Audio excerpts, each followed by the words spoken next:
के नीलगी महाराज कि सागरी हमते बोली बोले सुन ले जी भर तारी और छोड़ के भोले को बन जाओ मेरी सुंदर नारी तुम्हें पटरानी बनाऊं कि तुमसे प्यार।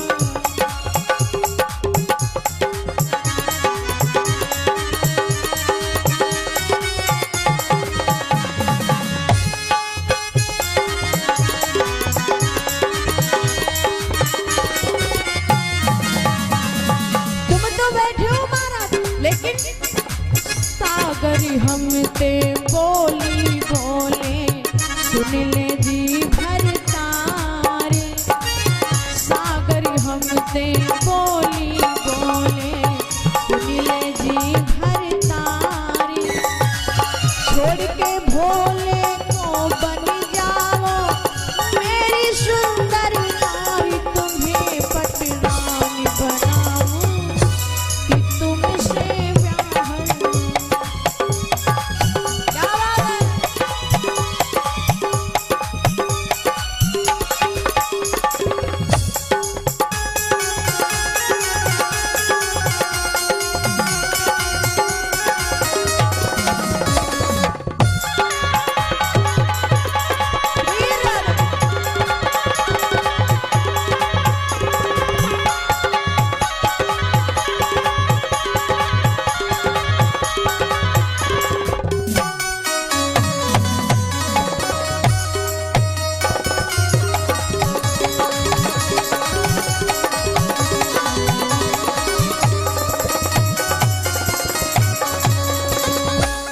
सागर बोली बोल रहा है जी सरकार और कहता क्या है मेरे से मीठा जल है ये मेरा 14 रतन भरे हैं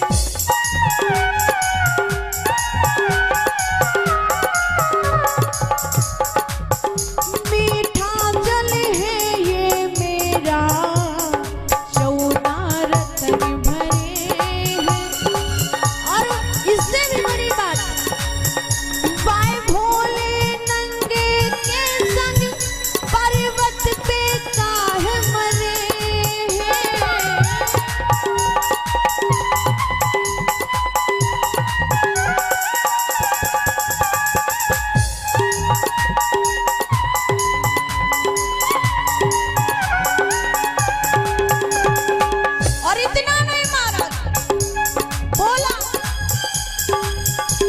गुना धरती से ज्यादा 3 गुना धरती से ज्यादा है मेरा विस्तार तुम्हें पटरानी बनाऊं कि तुमसे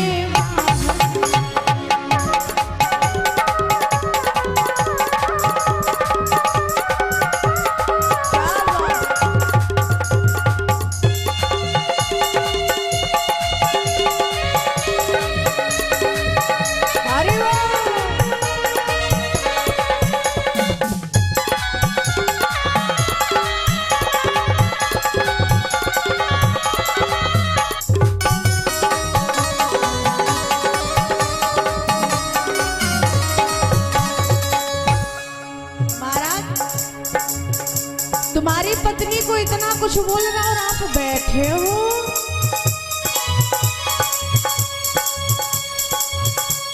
मुस्कान बिटिया के द्वारा 10 रुपए सादे दाल समर्पित मां कल्याण करें।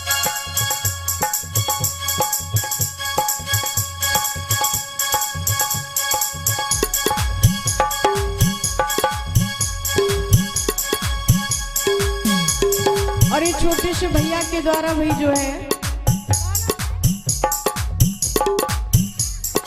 आलोक भैया के द्वारा 11 रुपए सादे दाल समर्पित मां कल्याण करें। सागरी हमते बोली बोले सुन ले जी भर तारी सागरी हमते बोली बोले सुन ले जी भर तारी छोड़ के भोले क्यों आज बन जा मेरी नारी, तुम्हें पटरानी बनाऊं कि तुमसे प्यार चाहूं, तुम्हें पटरानी बनाऊं कि तुमसे प्यार चाहूं।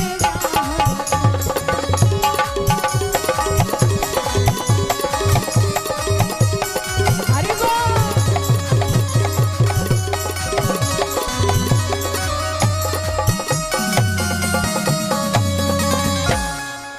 सुन सागर की बात, शंभु के गुस्सा छाई,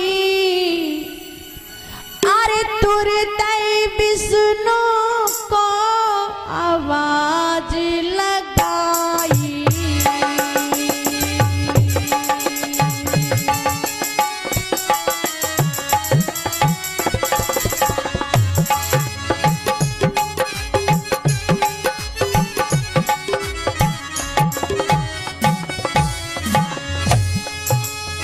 सुन गौरा की बात, शंभु के गुस्सा छाई, तुरते विष्णु को रे आवाज लगाई।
भगवान भोलेनाथ ने तुरंत विष्णु जी को आवाज लगाई गुस्से में, विष्णु!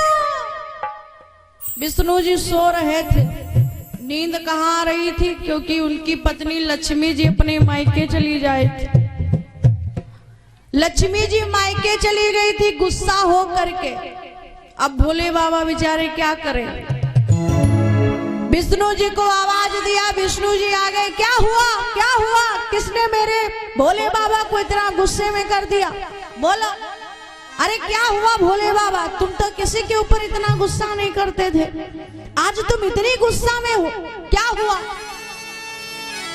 शंकर जी कहने लगे, हुआ क्या बड़े भाई, सागर की इतनी हिम्मत, मेरी पत्नी को छेड़ रहा है, मेरी पत्नी से कह रहा है कि तुम मेरे घर में रहो, आके 14 रत्न हमारे घर में रखे हैं, तुम आओ मेरे साथ में रहो, हम तुमको अपनी पत्नी बना के रखेंगे, पटरानी बना के रखेंगे।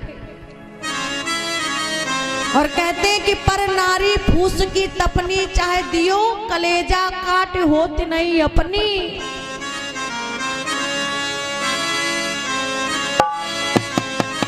भोलेनाथ कहने लगे, बहुत घमंड हो गया है इसको, 14 रत्न उसको क्या मिल गए, उसको बहुत घमंड हो गया। बता रहा भिखमंगे के साथ में रहती हूँ, मैं भिखमंगा हूँ।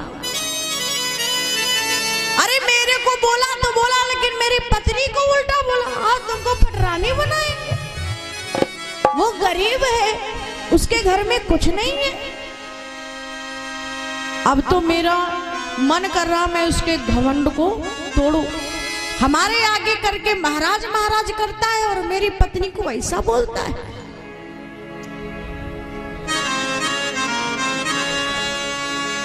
बड़ा घमंड हो गया इसको, आज तो मुझे उसका घमंड तोड़ना पड़ेगा। विष्णु जी कहने लगे गुस्सा मत होइए, गुस्सा स्वास्थ्य के लिए हानिकारक होता है। महाराज गुस्सा मत होइए। तो कहा गुस्सा का नहीं हो कि सागर ने छेड़ी मेरी नारी, भिखमंगा हमें बतायो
अब तो होगा सागर मंथन, सागर मथा जाएगा। विष्णु जी बड़े खुश हो गए, सागर मथा जाएगा तो मिल जई है। कौन मिल जई है? कौन मिल जाएगा? अभी हमने कहा कि लक्ष्मी जी गुस्सा होके, लक्ष्मी जी गुस्सा होकर के सागर में समा गई थी। क्यों समा गई थी? जब हयग्रीव ने बोले, हयग्रीव ने ब्रह्मा जी की तपस्या करी और तपस्या में हयग्रीव कहने लगा महाराज मुझे अमर अजर कर दो।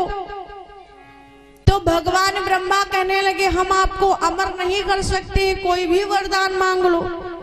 तो कहा कोई भी वरदान? तो हयग्रीव का जो सर था वो पूरा घोड़े का था, सर घोड़े का था, शरीर पूरा मनुष्य का था। हयग्रीव सोचने लगा मेरे समान इस धरती पर कोई है ही नहीं।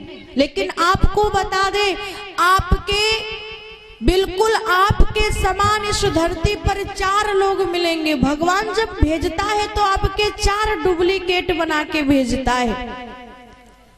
तो हयग्रीव सोचने लगा मेरे समान तो यहाँ कोई है ही नहीं, और जब कोई है नहीं तो मुझे मारेगा क्या? ब्रह्मा जी से कहने लगा प्रभु अगर आपको वरदान देना है तो मुझे इतना वरदान दीजिए कि जिसका सर मेरे समान घोड़े का हो, पूरा शरीर मनुष्य का हो और सर घोड़े का हो, वही मुझे मार पाए। मेरे समान हो बिल्कुल, मैं भी, मेरा भी सर घोड़े का है और उसका भी सर घोड़े का हो, शरीर मनुष्य का हो, वही मुझे मारे।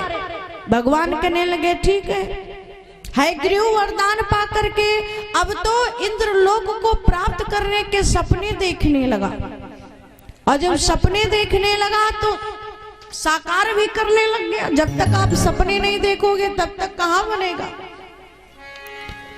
हयग्रीव ने इंद्र पर चढ़ाई कर दी, देवताओं को परेशान करने लगा, और जब परेशान करने लगा तो इंद्र पहुंचे ब्रह्मा जी के पास। है प्रभु आप ही ने वरदान दिया था, आप ही कुछ विस्तार कीजिए, कुछ निकालिए। तो विचार करना, ब्रह्मा जी पहुंच गए सीधे विष्णु जी के पास। विष्णु जी महाराज जी हयग्रीव मारे मर नहीं सकता, उसके समान रूप वाला होना चाहिए मारने के लिए, क्या करूं? विष्णु जी कहने लगे आप जाइए हम तैयार कर देंगे, आप जाइए। ब्रह्मा जी ने धनुष बाण दे दिया विष्णु को कि प्रभु आप इन्हें मार दीजिएगा। हाँ हाँ बिल्कुल, हयग्रीव को मैं समाप्त कर दूंगा। लेकिन फिर विष्णु जी सोचने लगे कि उसको चाहिए, उसने मांगा था कि मेरा सर घोड़े का है और जो व्यक्ति मुझे मारे उसका भी सर घोड़े का होना चाहिए। तो विचार करना, भगवान विष्णु बैठे हुए सोच रहे थे, इतने में पार्वती जी 16 श्रृंगार करके विष्णु जी के पास में आई और विष्णु जी ने जैसे ही लक्ष्मी जी को देखा, लक्ष्मी जी श्रृंगार करके आई और लक्ष्मी जी को देखा तो विष्णु जी हंसने लगे। जब विष्णु जी हंसने लगे तो पार्वती जी अपने आप को देखने लगी, क्या हुआ, मैंने कुछ उल्टा पहन लिया है, मांग टीका भी सही है, कुंडल भी सही है, मेकअप भी एकदम परफेक्ट लग रहा है।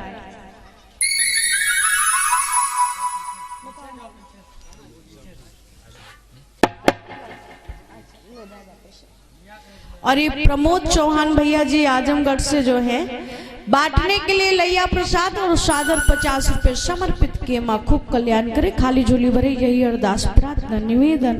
बोले सच्चे दरबार की। तो ब्रह्मा जी ने, विष्णु जी ने लीला लक्ष्मी को देख करके हंसने लगे। लक्ष्मी जी अपने आप को देखने लगे, क्या हुआ, क्यों हंसे, बाल भी ठीक है, उल्टा गहना भी नहीं पहना है, सब तो अच्छा लग रहा है, काजर तनु फैल गया है।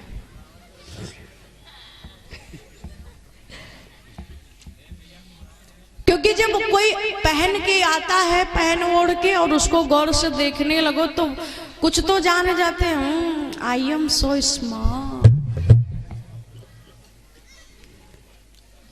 मैं तो बहुत ब्यूटीफुल की फूल हूँ। और लेकिन बहुत लोगों को देखा लगो जो कबो श्रृंगार ना करे, कबो श्रृंगार ना करे, और पहली बार श्रृंगार करके कथम आवे तो संकुचित पता नहीं पाउडर को तेज ने वही हमका देख रहे, हमका लागत कुछ।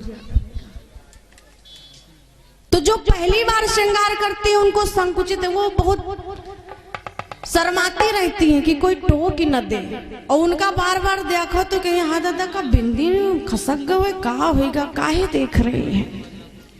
तो लक्ष्मी जी को भी ऐसा लगा कि क्या मेरा श्रृंगार गलत हो गया है, मैंने कुछ उल्टा पहन लिया है, सब तो ठीक है, कुंडल भी ठीक है, हंसना था तो ये तब हंसते जब मैं गले का हार, माथे पे टीका लगाती और टीके को गले के हार में पहन लेती। तो विष्णु जी से बोली कि प्रभु एक बात बताइए, आप हमको देख करके हंसे क्यों। विष्णु जी कहने लगे, नहीं हम कहाँ हंसे हैं, हम तो नहीं हंसे हैं।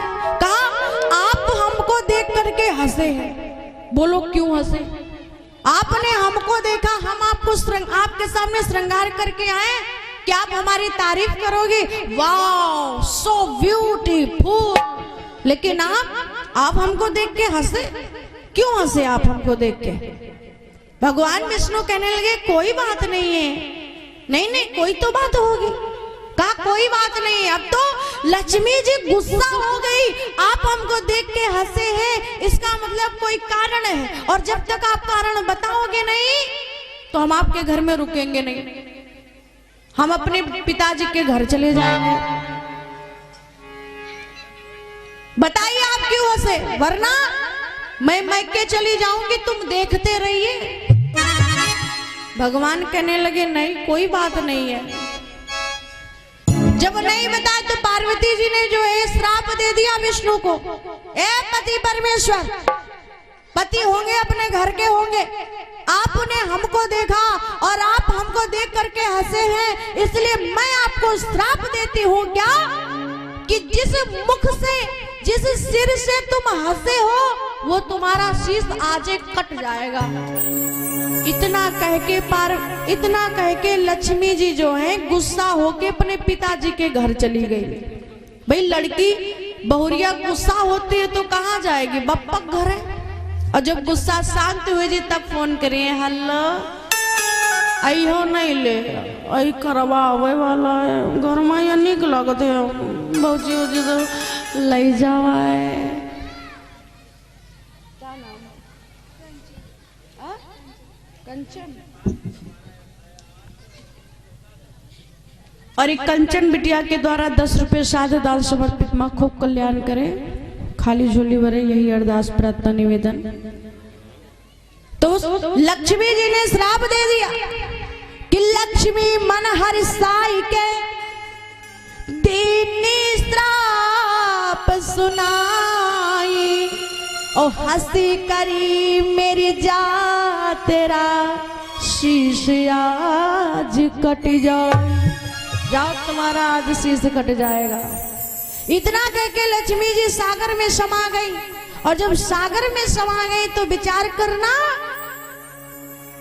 विष्णु जी महाराज उधर धनुष बाण लेकर के हयग्रीव के पीछे पीछे चले।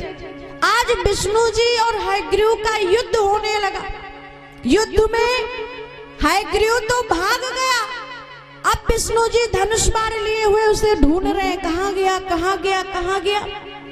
ढूंढते ढूंढते जंगल के बीच में पहुंचे, एक पेड़ लगा था, पेड़ के नीचे भगवान विष्णु थक गए चलते चलते, उसी पेड़ के नीचे आराम करने लगे। धनुष पे बाण चढ़ा हुआ है, धनुष पे बाण चढ़ा हुआ है, और वो धनुष भगवान ने उल्टा रखा, जिधर तीर लगा हुआ था वो अपनी तरफ रखा। इतने में ब्रह्मा जी एक कीड़ा बन के आए और धनुष की डोर को काट दिया, और जब धनुष की डोर को काटा तो वो बाण सीधे भगवान विष्णु के सर पे लगा, गर्दन में, और जब गर्दन में लगा तो भगवान विष्णु का सिर अलग हो गया। जैसे ही अलग हुआ अश्विनी कुमार आए और ब्रह्मा जी ने कहा जाओ भैया घोड़े का सर लेके आओ, विष्णु जी के शरीर में जल्दी से सिल दो। सबसे बड़े वैद्य है अश्विनी कुमार। घोड़े का सर लाए, विष्णु जी के शरीर में सिल दिया, विष्णु जी का सिर उठा करके लेप लगा करके रख दिया कि ये जीवित रहे। भगवान विष्णु जब घोड़े का सर लग गया तब भगवान विष्णु हयग्रीव के पास पहुंचे। हयग्रीव ने अपने बिल्कुल समान सर वाले को देख करके चौंक गया कि अब तो मेरी मौत निश्चित है, और भगवान विष्णु ने हयग्रीव को मार दिया।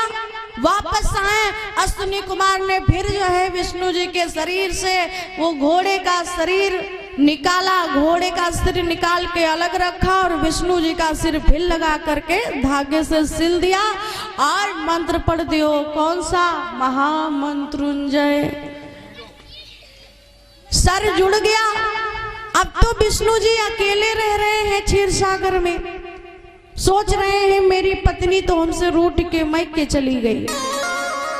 लेकिन जब भोले बाबा ने कहा कि सागर का मंथन होगा तो भोले बाबा की बात सुन के विष्णु जी बड़े खुश हो गए कि जहां दो दिलों की मुलाकात होगी।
लब चुप रहेंगे मगर बात हो, लब चुप रहेंगे मगर बात होगी, लब चुप रहेंगे मगर बात होगी।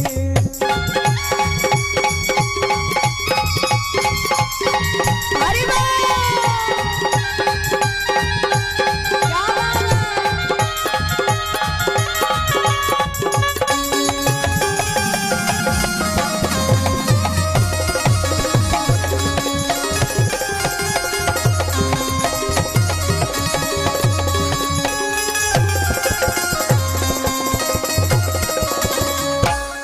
आज विष्णु जी बड़े खुश कि जब सागर मंथन होगा तो लब चुप रहेंगे, लक्ष्मी जी निकलेंगी और आंखों से मगर बात होगी।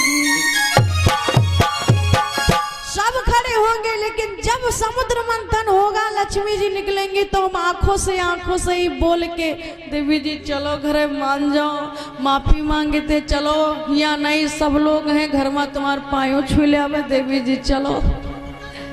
तो जब पत्नी गुस्सा हो जाती है ना तो भैया लोग चार लोगन के सामने बहुत डटी हैं, बहुत डटी है, लेकिन अकेले मई हुई रहा है उनके सामने डांट दिया, न डांटे तो इज्जत नहीं चली जाता रे हुई मान, अब नहीं कही कुछ। वासुक तुरंत महाराज वासुक जी सरकार का रस्सी बनो, हमें जो है सागर को मंथन करना है, मथना है।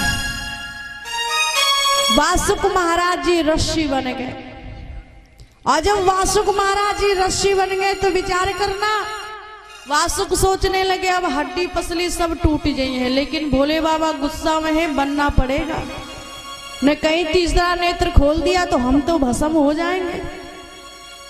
दैत्यों के गुरु शुक्राचार्य दैत्यों को समझाते हैं,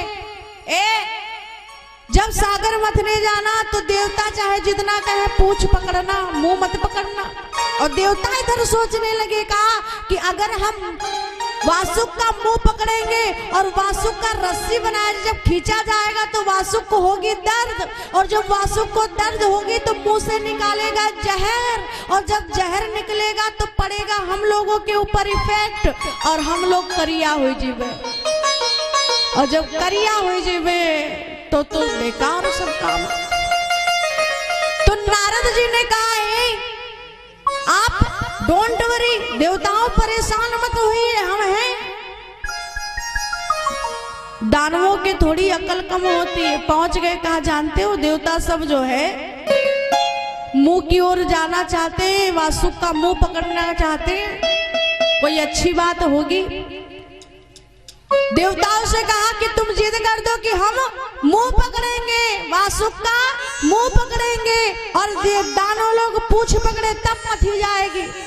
और उधर दानव लोग कहने लगे क्या कि हमें लगता है कोई अच्छी चीज है इसीलिए तो ये मुंह पकड़ रहे। कहा नहीं, तुम पूछ पकड़ो, हम मुंह पकड़ेंगे। देवता लोग पूछ पकड़ते हैं और दानव लोग जो है वासुक का मुंह पकड़े हैं, और बीच में रखा गया समुद्र के पहाड़, बीच में सागर के बीच में रखा गया पहाड़, और जब पहाड़ रखा गया तो पहाड़ डूबने लगा, और जब डूबने लगा तो भगवान विष्णु कछुए का रूप बनाए, कछुए को अपने कछुए का रूप बनाए और पीठ पर मंदराचल पर रख लिया। अब तो जो है मंथन होने लगा, और जब मंथन हुआ तो क्या हुआ कि पहली मथनी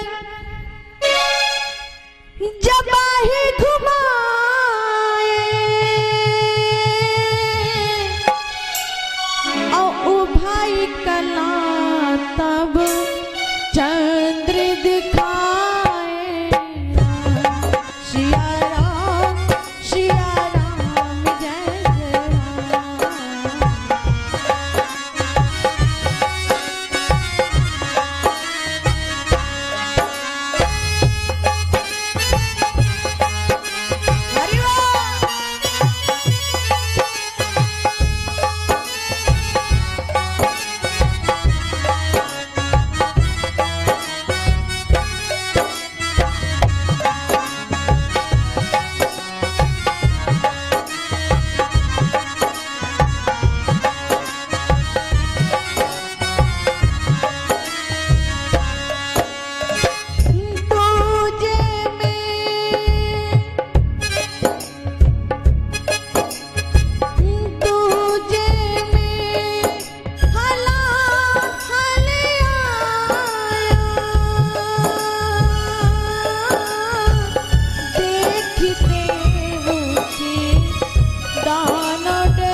पहली मछली मारो, और जैसे पहली मछली मारो तो सागर ने कालकूट नाम का जहर भेज दिया।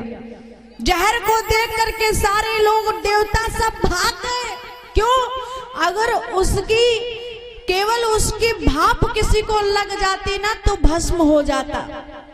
सागर सोचने लगा जहर पहले भेज देंगे, सब डर जाएंगे, भाग जाएंगे, मंथन नहीं होगा। लेकिन भगवान विष्णु का अलग, तुम रहो, जहर भेजो, अभी काम होता है। देवताओं को बोला घबराओ मत, हम हैं। भगवान बोले बाबा सोचने लगे अगर इसकी एक बूंद धरती पर गिर गई तो धरती तो पूरी बंजर हो जाएगी। भगवान विष्णु ने क्या किया, उठाया और उठा करके कलश का अब इसका हम ही जो है पान करेंगे, लेकिन इसको छोड़ेंगे नहीं। क्यों? इसने मेरी नारी को छेड़ा है, छोड़ेंगे नहीं।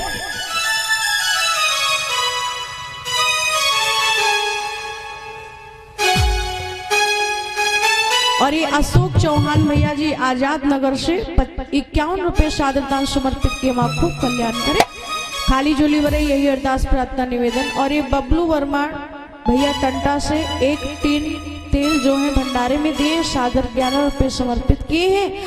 मां खूब कल्याण करे, खाली झोली भरे।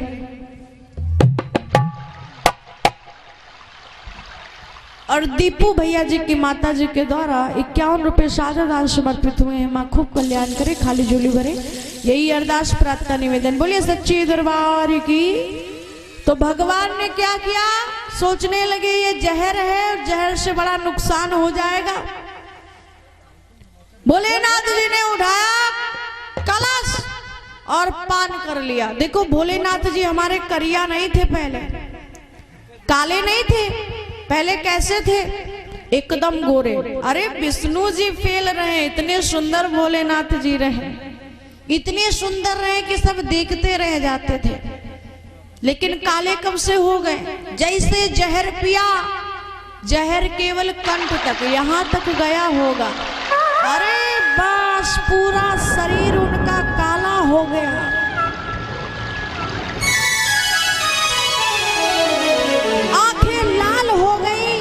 शरीर से पसीना छूटने लगा, शरीर पे गर्मी चढ़ गई, सर में गर्मी चढ़ गई, जटाओं को खोल लिया।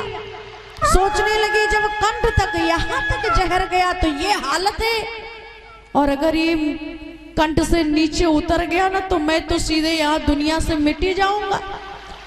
तो भगवान ने उस जहर को अपने कंठ में ही रोक लिया, गंगा को छोड़ दिया। गंगा पूरे शरीर में बहने लगी, और जहर को हमेशा जहर काटता है। जानते हो ये सांप काटने की दवाई कैसे बनती है? सांप जब किसी व्यक्ति को काटता है तो सांप काटने की दवाई सांप के विष से ही बनती है। तो जहर को जहर काटता है, भगवान करिया हो कि जब से विष पान किया शिव ने,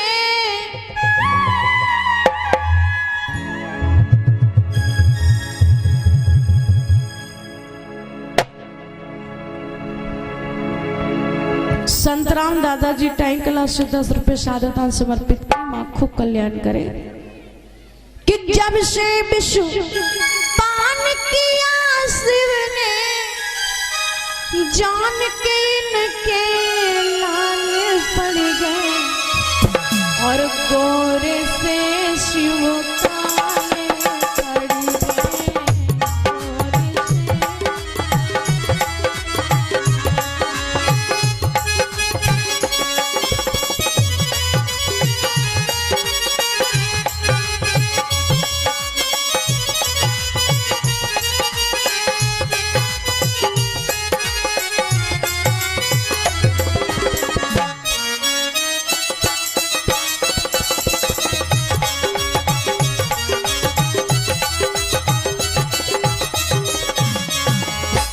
जब से भोले बाबा ने जहर पिया तब से काले हो गए, और जब जहर पी लिया उसके बाद क्या मधो भैया दोबारा मधा गया। जब दोबारा मधा गया तो उसमें से लक्ष्मी जी निकली, और लक्ष्मी जी निकले, विष्णु जी बड़े खुश थे, मान जाओ, और आंखों से इशारा कर रहे हैं और मैंने बताया 3 भाषाएं होती, लिखित, मौखिक, सांकेतिक।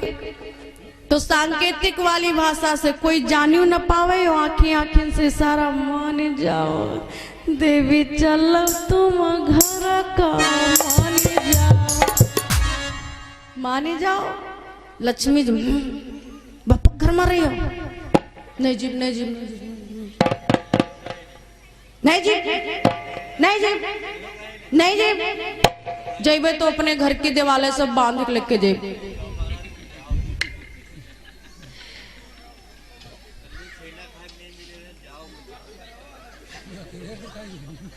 सुगम भैया बता रहे कहा महाराज तुम जाओ छुट्टी मिले, ऐसे कैसे जाई, जेबे तो दीवारें बांध के लेके जेब, या क्या ईटा खुदवा के लेके जेब।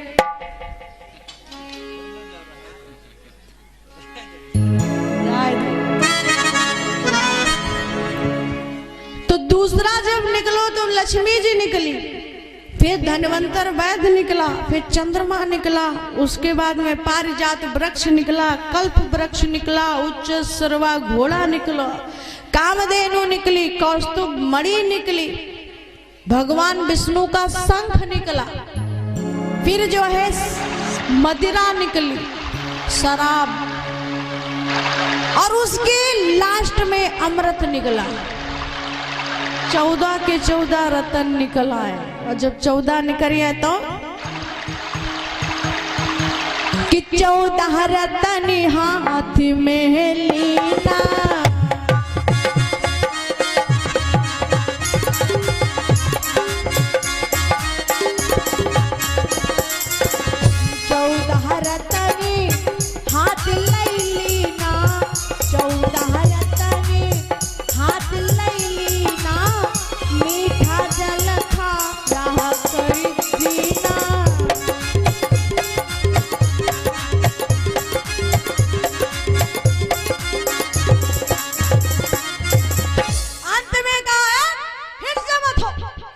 सागर निकल पड़ा। महाराज महाराज हमसे गलती हो गई, गलती जो रुलाती है वही रास्ता दिखाती है, मनुष्य गलती का पुतला है, अक्सर हो ही जाती। तो कहा अच्छा और छेड़ोगे हमारी नारी को? महाराज हम गलती से भी गलती नहीं करेंगे, एक बार गलती हो गई, अब तो गलती से भी गलती नहीं करेंगे, हमें क्षमा कर दो। कि नारी तकी का यह फल हो,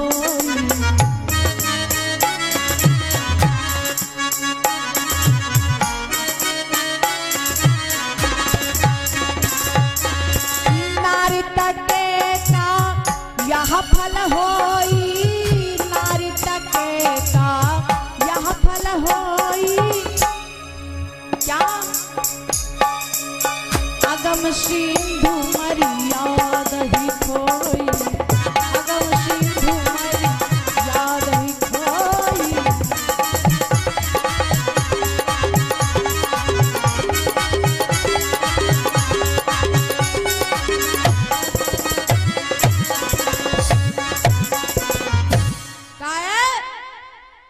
दोबारा मैं किसी नारी की ओर भोले बाबा नहीं देखूंगा। आई प्रॉमिस यू, मैं प्रॉमिस करता हूँ। अच्छा अब तो पार्वती जी मार गुलगुला, पर नारी पैनी छुरी मत अपना वो अंग, जो जो पर नारी तकाते सब हुई गए।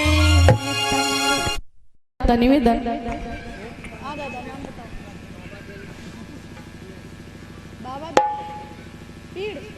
और ये बाबा दिन दादाजी के द्वारा जो पीड़ के निवासी हैं 101 रुपए सादर दान समर्पित किए हैं।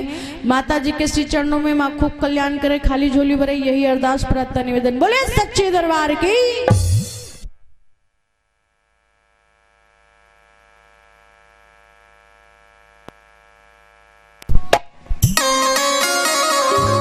घूस खाए पड़े हो का? श्याम श्री राधे बोले सच्चे दरबार की। जोर से हाथ उठा के बोले सच्चे दरबार की, बोले राम जी सरकार की। तो विचार करो अब तो पार्वती जी मारे खुश, सर उठा करके लयलीन बदला। लयलीन बोले अब देखी सब लोग कहते तुम्हार पति देवता नशे में रहत, नशे में रहत। अब देखे मुझे कौन कहेगा, कोई कुछ नहीं कहा। अब तो हमारे पिया प्रधान हुई गए।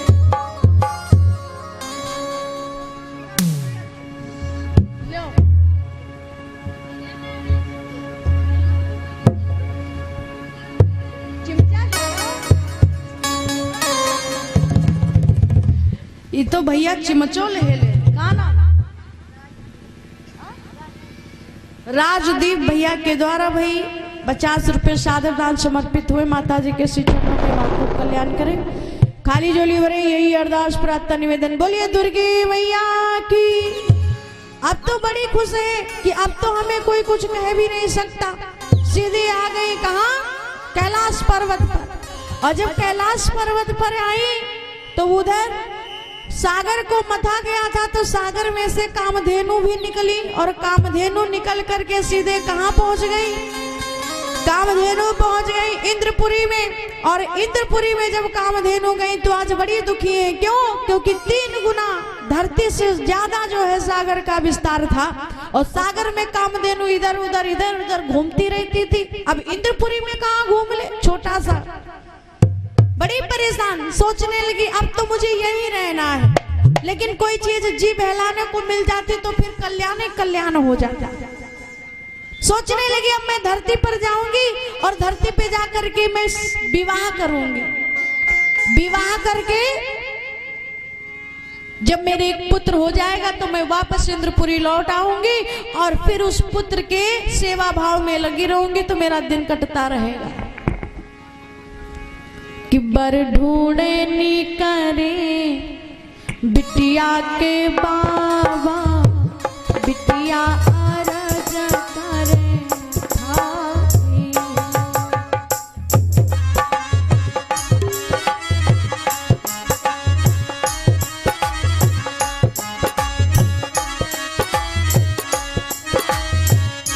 कामधेनु सोच रही मेरे पिताजी तो है नहीं, अब मैं ही जाऊंगी, जा करके अपने लिए दूना ढूंढूंगी। बर खोजनी करे बिटिया के बाबा, बिटिया अरज करे ठाई जी। क्या दूरी देश बाबा करुणा भी हुआ मोरा, तुमरो बदन तुम्हारा।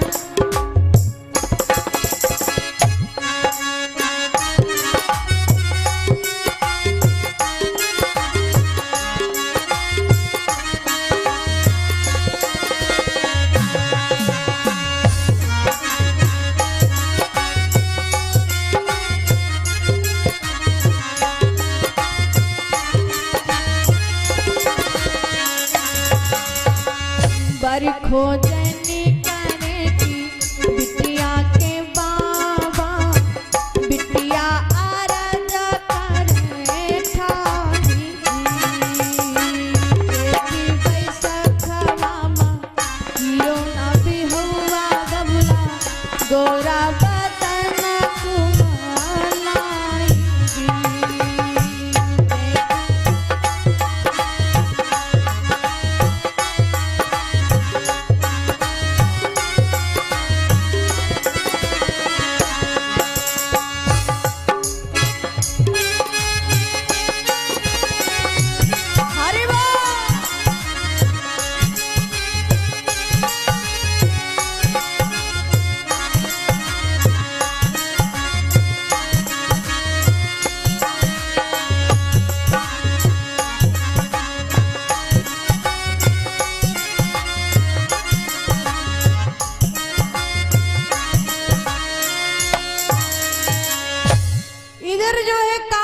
सोचने लगी कि मेरे से तो इंद्रपुरी में अकेले रहा नहीं जाएगा, मैं धरती पर जाऊंगी, अपने लिए दूल्हा ढूंढूंगी।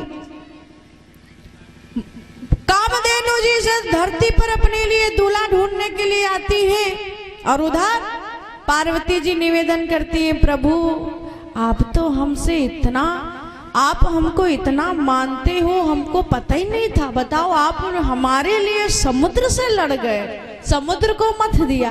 तो महाराज ऐसा करो, मेरी एक बात और मान लो, मेरे साथ चलो जंगल में आज घूमने। उस समय पार्क नहीं होता था, तो कहा चलो जंगल में घूमने के लिए। कहा जी बिल्कुल चलिए। जंगल में घूमने के लिए पार्वती जी भोले बाबा के साथ में चले, और जब भोले बाबा के साथ में चले तो वहीं पर एक बड़ा सा पत्थर था। पार्वती जी कहने लगी, महाराज आप बहुत थक गए होंगे, आप बैठिए, मैं आपके पैरों को दबा देती हूँ। पार्वती जी भोले बाबा के पैरों को दबा रही हो। भोले बाबा एकदम अपने में मतवाले हैं, और हर नारी को अपने पति के पैर दबाने चाहिए। कितने लोग हैं 7 सालों में, कितने लोग हैं जो अपने अपने पति के पैर दबाते हैं? कोई है? हाय राम तुम्हें देखो। क्या नाम दादा? क्या नाम है? और राजकुमार दादाजी के द्वारा 21 रुपए सादर दान समर्पित। माँ खूब कल्याण करे, खाली झोली भरे, यही अरदास प्रार्थना निवेदन। अच्छा, कितने लोग सुबह सुबह अपने अपने पति के चरण स्पर्श करते हैं? हाथ उठाओ।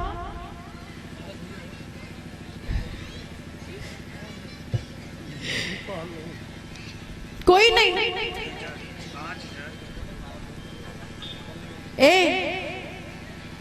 तुम अपनी पत्नी के पैर छूते हो सुबह सुबह? हाथ उठाओ, ले। गुरुजी आप अपने पत्नी के पैर छूते हो सुबह सुबह? देखा? लेकिन हमारे सुगम भैया पत्नी भक्त हैं, पत्नी व्रता।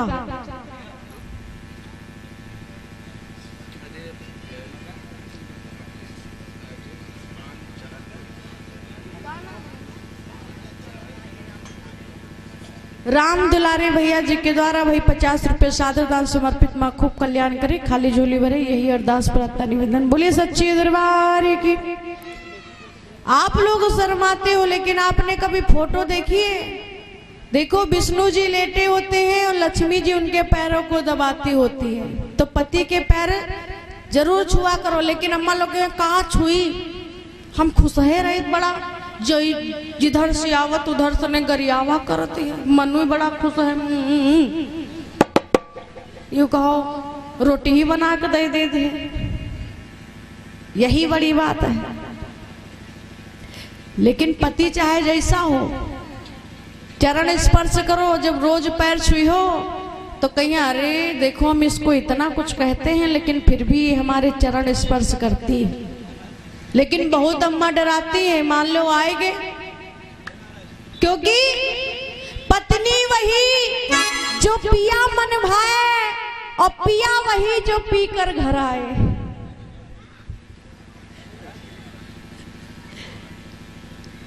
है ना? तो जब देखो पति खुश है तो चरण स्पर्श कर लो। अब जब देखो तो बिल्कुल नहीं, बोलबे न करो, क्योंकि जो पीने वाले होते हैं ना, वो फिर जो वालम शुरू करते हैं। अच्छा, एक बात है, पीने वाले व्यक्ति जब पी लेते हैं तो इतने ज्यादा विद्वान हो जाते हैं कि उनके सामने हम फेल हो जाते हैं। हाँ, एक बात याद आ गई हमको। एक शराबी पहुंच गया मंदिर, कहा मुझे राम जी के दर्शन करने हैं। पुजारी कहने लगा तुम अंदर नहीं जा सकते। कहा क्यों? वाह। कहा तुम पीकर आए हो, तुम अंदर नहीं जा सकते हो, ये मंदिर बहुत बड़ा है। तो कहा कितना बड़ा है? कहा बहुत बड़ा है। तो वो शराबी कहने लगा अच्छा मंदिर बहुत बड़ा है? कहा बहुत बड़ा है। तो कहा फिर धरती पे काहे खड़ा है? पुजारी कहने लगा धरती बहुत बड़ी है। तो कहा जब धरती बहुत बड़ी है तो शेषनाग जी के फन पे क्यों पड़ी है? पुजारी कहने लगे शेषनाग बहुत बड़े हैं। कहा शेषनाग जब बहुत बड़े हैं तो भोले बाबा के गरम काहे पड़े हैं? अब तो पंडित हैरान कि यही के पास हमरे हर जवाब का काट है। तो कहा भोले बाबा बहुत बड़े हैं। तो कहा भोले बाबा बहुत बड़े हैं तो रावण के हाथन मकाहे पड़े हैं। देखा होगा वो एक दिन भोले बाबा को पर्वत सहित रावण उठा करके लेके चला था, पर्वत सहित उठा के। तो कहा रावण बहुत बड़ा है, तो कहा रावण बहुत बड़ा है तो सीता पीछे काहे पड़ा है। कहीं सीता बहुत बड़ी है, तो कहीं सीता बहुत बड़ी है तो रामक पीछे काहे पड़ी है। अब तो पुजारी बड़ा परेशान हो गया, कहने लगा तुम बताओ कौन बड़ा। तो विचार करना, उस शराबी ने कहा है जो दुई अधी लगाए के बाद अपने पावन पर खड़ा वह समझो सबसे बड़ा। दुई अधी लगाए के बाद में कोई खड़ा हो पाई, कोई नरियम पड़ा, कोई उधर पड़ा। अब पिए वाले, अच्छा पीने वालों की एक बात है देशराज भैया, एक बात है जानते हो क्या, पीने वाले को कभी मच्छर नहीं काटते, चाहे जहां लटा दो। और जो पिए होए उनका कबहू रजैयक जरूरत नहीं, चाहे जहां पड़े हो, चाहे नरिया हो, चाहे ग्वाबर हो, चाहे खंदक हो, उठा तलवम डाल और तलवम परे रही है। और पीने वाले के जो कुत्ता होते ना चार पर, वही बड़े मित्र होते, कहा मुंह चाटिक चले जाए, लेकिन उनका कोई होता नहीं, इतने मत वाले। तो पीने वाले पति किसी को ना मिले, भगवान करे। शराब बहुत खराब, आओ इसे खत्म करें। शराब बहुत खराब, आओ इसे खत्म करें। एक बोतल ये कैसियो वाले पिए और एक बोतल हम हो गए खत्म।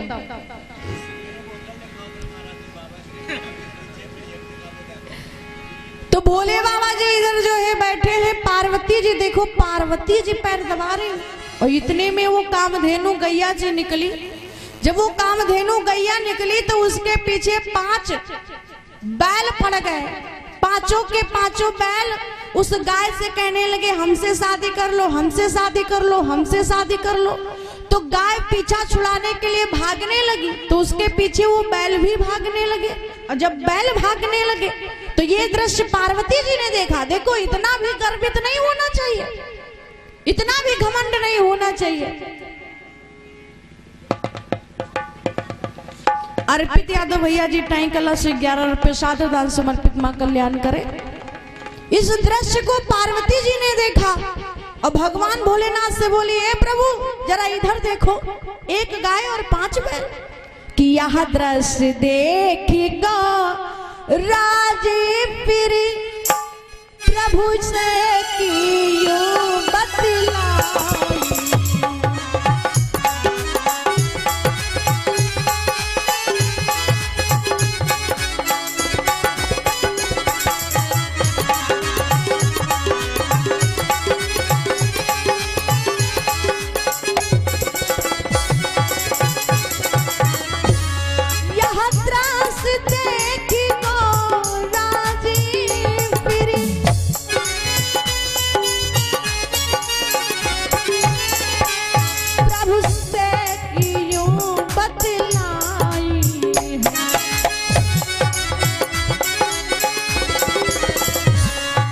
गाय के पीछे 5 बैल कह के कि आज मुस्काई है।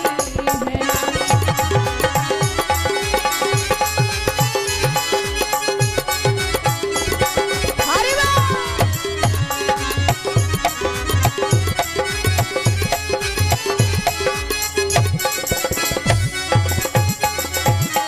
और इससे ज्यादा कामधेनु जी जा रही है। अब पार्वती जी ने ताना मार दिया, सागर ने ताना पार्वती को मारा था, तो पार्वती जी को बुरा लग गया। आज पार्वती जी कामधेनु को ताना मारे, क्या है प्रभु इस गाय की हालत क्या होगी। प्रभु विचार करो, इस गाय की हालत क्या होगी।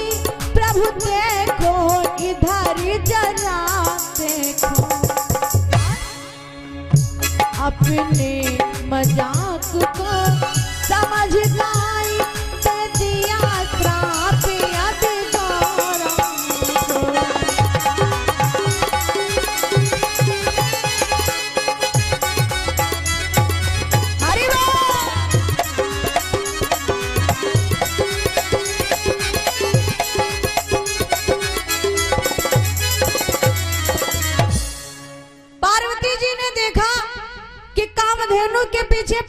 बैल पड़े हैं।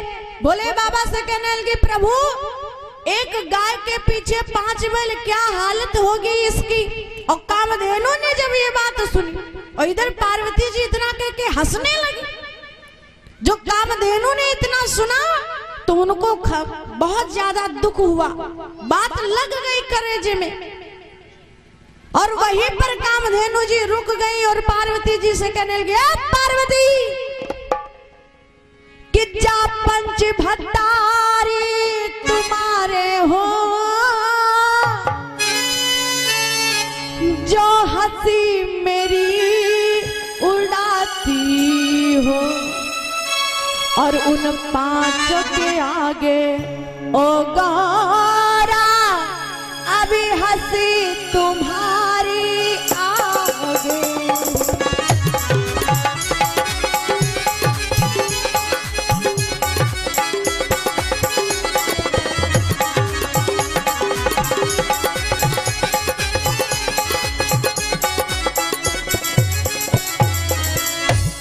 तुम मेरे को ऐसा बोल रही हो, मैं तुमको श्राप देता हूं। ए पार्वती तुमको बड़ा अहम हो गया है, जाओ मैं तुम्हें श्राप देती हूँ। क्या जा 5 भट्टारी तुम्हारे हो, जो मेरी हंसी उड़ाती हो, उन 5 भट्टारों के आगे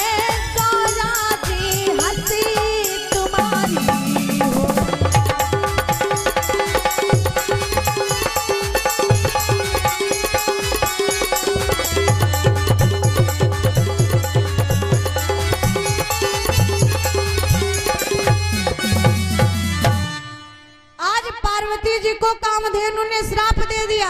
मेरे पीछे 5 बैल पड़े हैं, ये देख के तुम हंस रही हो। जाओ पार्वती जी हम तुमको श्राप देते हैं, तुम्हारे भी 5 पति होंगे और उन 5 पतियों के आगे तुम्हारी भी हंसी होगी। इतना कह के कामदेव जी चले गए। अब तो पार्वती जी रोने लगी, महाराज महाराज कामधेनु ने हमें श्राप दे दिया कि तुम्हारे 5 पति होंगे और मेरे अगर 5 पति होंगे तो महाराज मेरा तो धर्म नष्ट हो जाएगा, मुझे इस श्राप से मुक्ति दिलाइए। सीधे पहुंच गए कहा विष्णु जी के पास में और कहा देखो हमारी देवी को कामधेनु ने श्राप दे दिया है, विष्णु जी कुछ निवारण है। कहा निवारण मेरे पास नहीं है, ब्रह्मा जी के पास चलो। तो भगवान भोलेनाथ जी, पार्वती जी और विष्णु जी सीधे ब्रह्मा जी के पास गए और ब्रह्मा जी के उस समय 5 सर थे।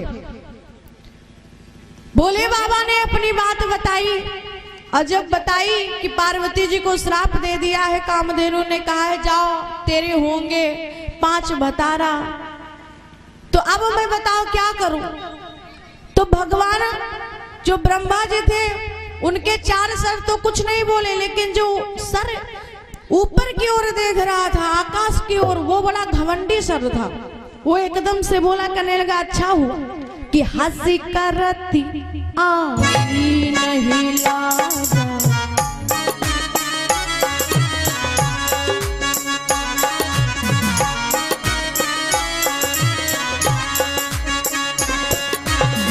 हंसी करती आई नहीं लाजा, हंसी करती आई नहीं लाजा, भोगों पल जो मिला सुसारा।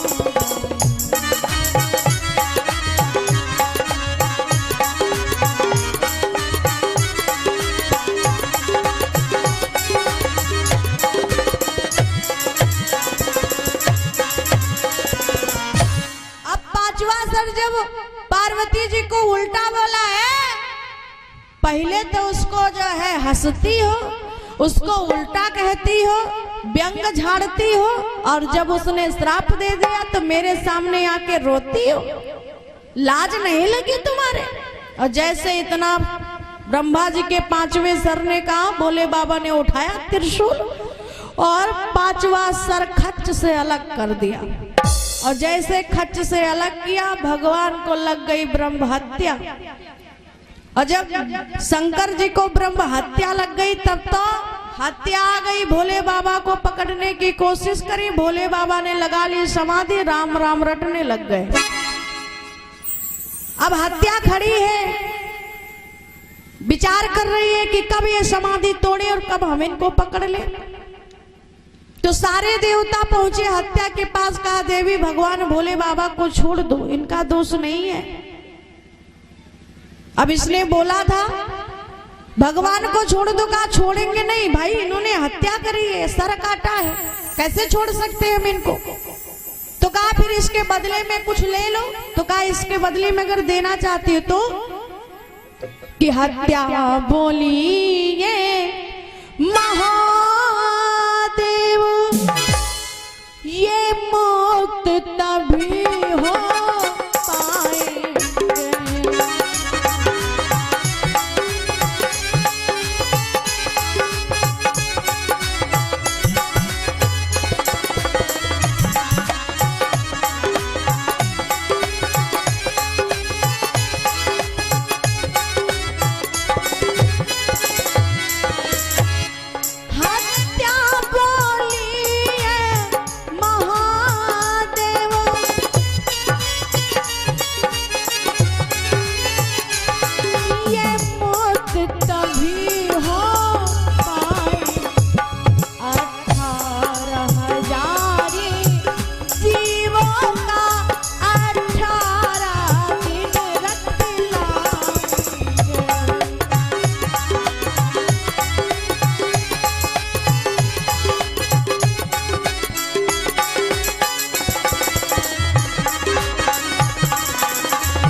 पहुंचे और कहने लगे ए हत्या, भोले बाबा का पीछा छोड़ दो क्योंकि तुम खड़ी रह जाओगी।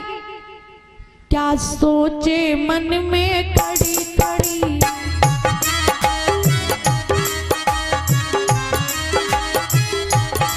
क्या सोच रही हो, भोले बाबा जागने वाले नहीं है। मुझे भेद की मन का बता जा, मुझे भेद की मन का बता जा। क्या सोचे क्या सोचे क्या सोचे मन में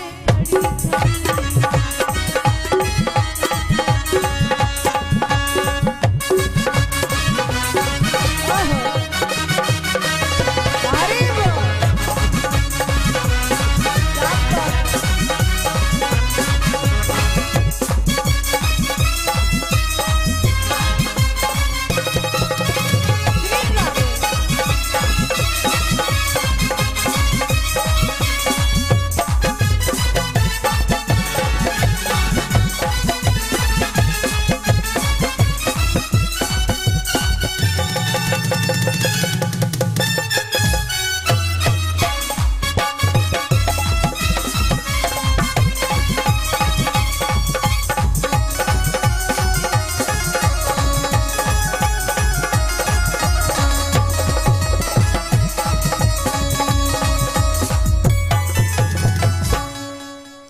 सच्चे दरबार की।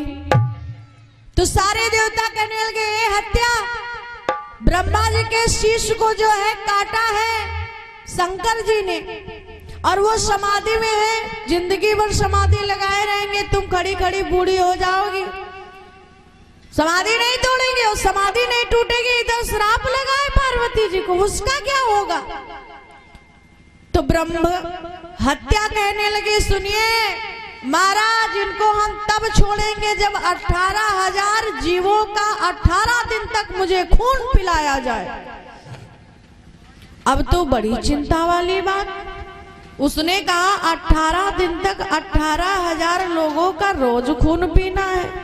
ब्रह्मा जी तड़ाक से उठे के ना बिल्कुल, अब ये बात डन हो गई, हम तुमको खून पिलाएंगे। ये तो वही बात हो गई। कौन सी? जब महाभारत का युद्ध हुआ तो युद्ध में सारे जीव मारे जाते हैं, जो सैनिक मारे जाते हैं मरते सब हैं, लेकिन एक बूंद जो है कुरुक्षेत्र में गिरी नहीं खून की। क्यों? जैसे ही कोई व्यक्ति मरता था बस फौरन ही हत्या उसका पूरा खून चूस लेती थी। तो लाशें तो कुरुक्षेत्र में बहुत मिले, एक बूंद खून की नहीं मिली। जैसे त्रेता में जब राम रावण का युद्ध हुआ था तो राक्षसों की एक लाश नहीं मिली थी, वैसे कुरुक्षेत्र में एक बूंद खून का नहीं मिला था। क्यों? जब राम जी ने जटायु का अंतिम संस्कार किया तो जटायु के सब परिवार वाले आ गए। महाराज, त्रेता की बात बता रहे हैं आपको कि महाराज हमारे यहाँ अंतिम संस्कार नहीं होता है, किसी को अग्नि नहीं दी जाती है, और राम जी सरकार आपने जटायु महाराज को जो है आग दी है, तो अब आपको 10वां पंचायत करना पड़ेगा।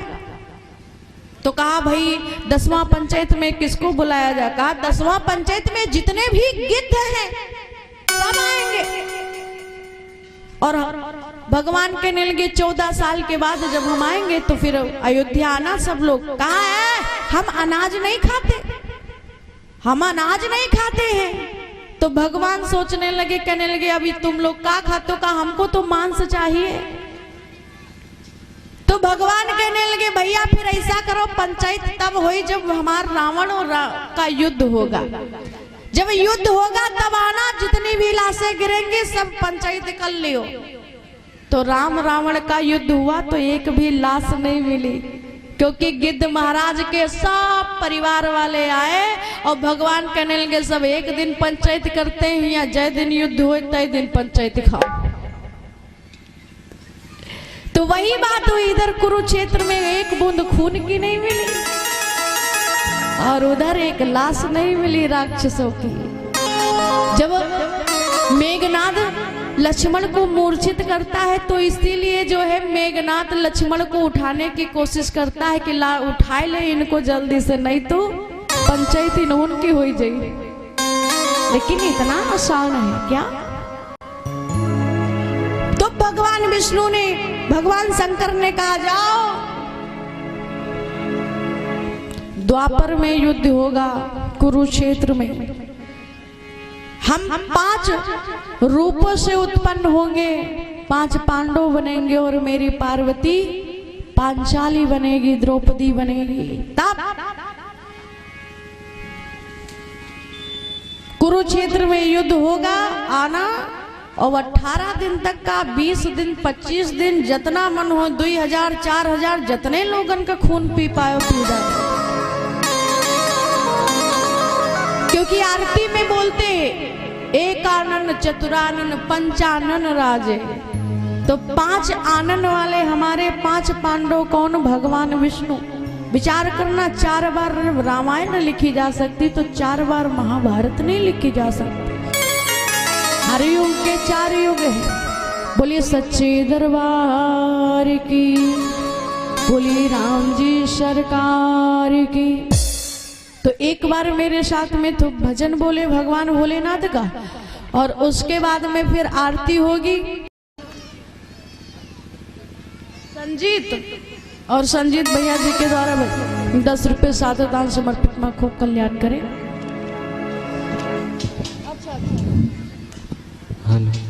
संजीत भैया जी के द्वारा 21 रुपए सादर दान समर्पित मां खूब कल्याण करें। तो मेरे साथ ताली बजा के, किसी तो है डमरू वाला,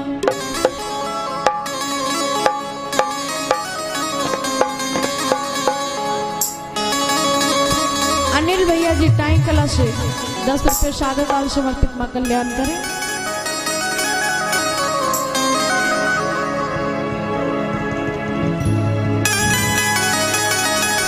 और आराध्या बिटिया के द्वारा भी 10 रुपए सादर दान समर्पित मां खूब कल्याण करें।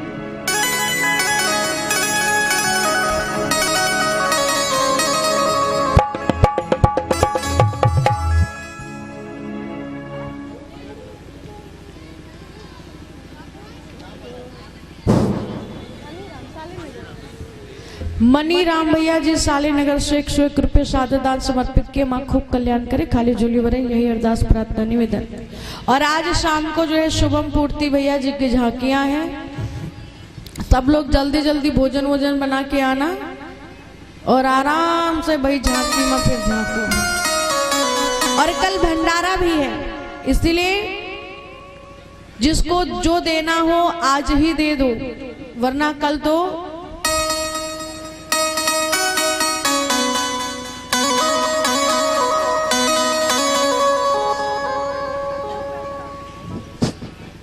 और पुष्पा बिटिया जी के द्वारा गुप्त दान महाकल्याण सबसे बड़ा दान।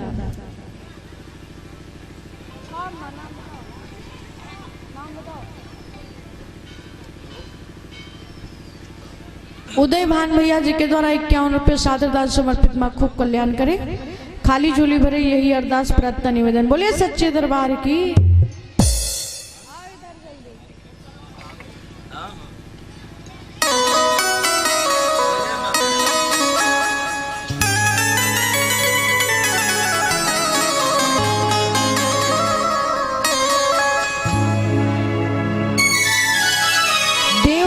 भैया जी पान वाले भैया जी के द्वारा कितने हैं?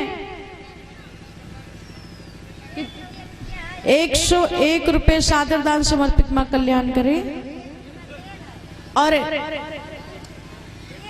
एक टीन जो है तेल भी है देवनाथ भैया जी पान वाले भैया जी के द्वारा। मां खूब कल्याण करे।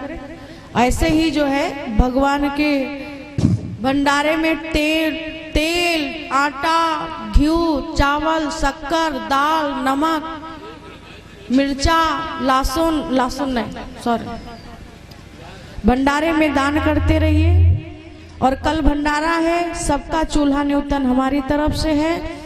आओ, सब लोग आओ और पूरे परिवार के सहित। कल चूल्हा जलना नहीं चाहिए, लेकिन यहाँ की अम्मा लोग बहुत चालाक हैं, बात तो हमारी मानती हैं। कहेंगे ए दीक्षा ने कहा है कल चूल्हा नहीं जलना चाहिए, इसलिए हम गैस जलाएंगे। तो गैस भी मत जलाना।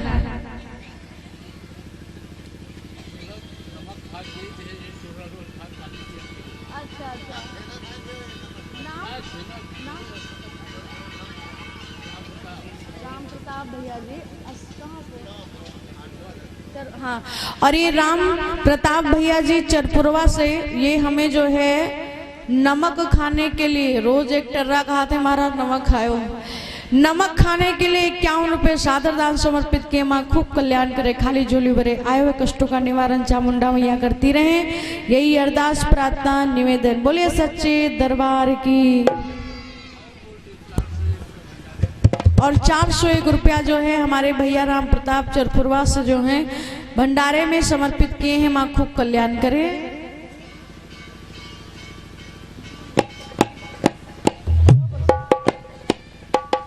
मोहित भैया जी एसडी नगर से 10 रुपये सादर दान समर्पित किए। माँ खूब कल्याण करे।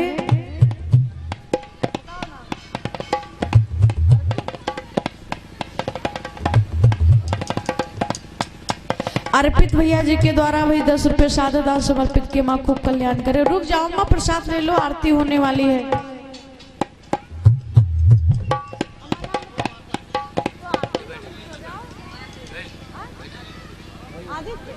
आदित्य भैया जी के द्वारा भाई 10 रुपये सादर दान समर्पित। माँ खूब कल्याण करे।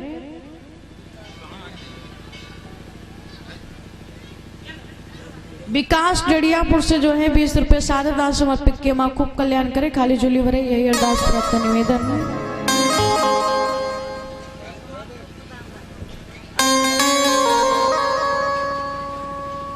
और ये माता जी के द्वारा जो है गुप्त दान हुआ है। गुप्त दान महाकल्याण सबसे बड़ा दान। बोले सच्चे दरबार की।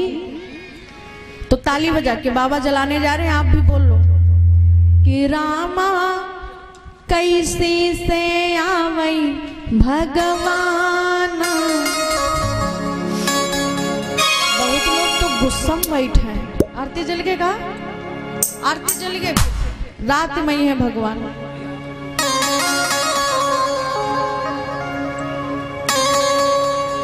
सभी लोग खड़े हो जाओ, रात में फिर भगवान ही है।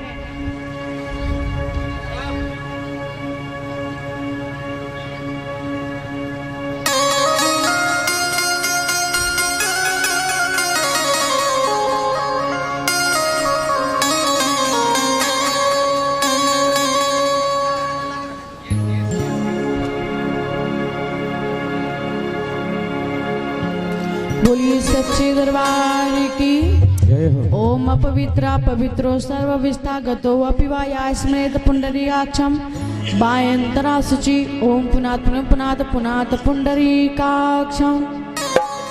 सभी लोग बोलेंगे कि हे राजा राम तेरी आरती उतार। राजा राम तेरी आरती उतारो। ताली बजाते हुए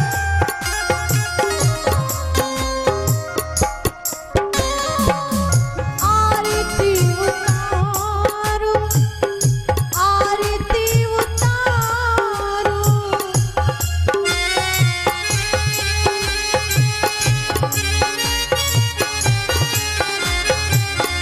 हे राजा राम तेरी आरती उतारो।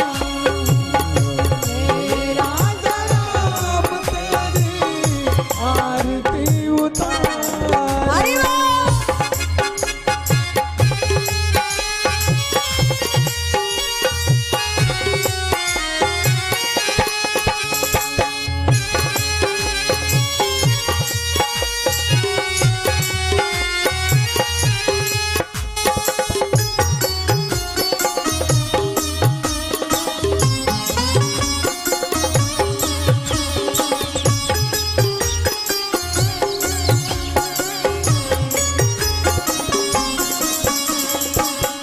कनक सिंहासन राजत जानी। कनक सिंहासन राजत जोड़ी। दशरथ नंदन जनक किशोरी। दशरथ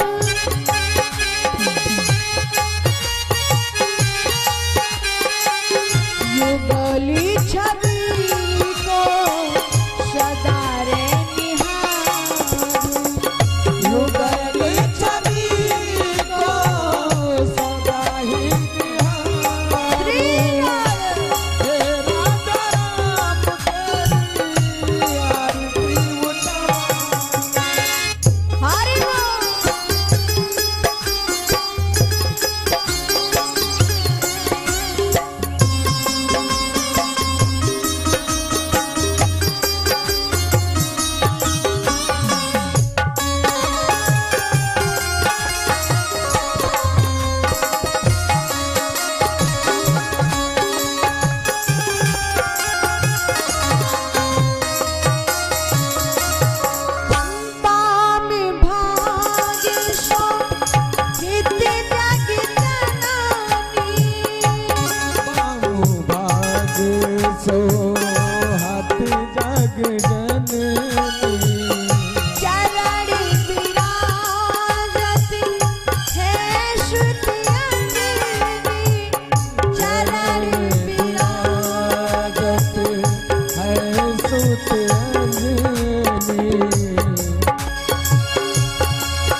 उतारो तन मन मारो आरती उतारो आरती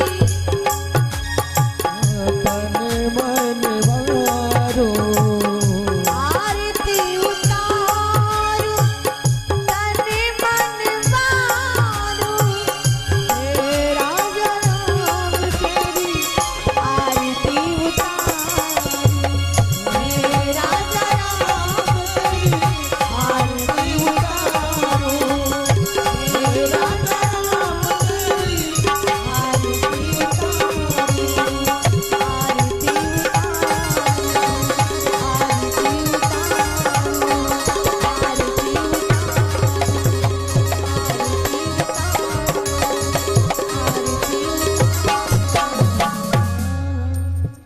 बोलिए श्री सीताराम नाम भगवान की जय हनुमान जी महाराज की बसुरिया वाले भगवान की बोलिए दुर्गे मैया की बोलिए लक्ष्मी मैया की बोलिए सरस्वती मैया की बोलिए गंगा मैया की बोलिए धरती मैया की जगह भूमि स्थान की भागवत भगवान की कथा पंडाल की व्यास जी महाराज की आज के आनंद की अपने अपने माता पिता की अपने अपने गुरु भगवान की भक्त और भगवान की आज्ञावीर बाबा की धर्म की अधर्म का प्राणियों में विश्व का बाबा जी का कहना है ओम नमो पार्वती पतये हर हर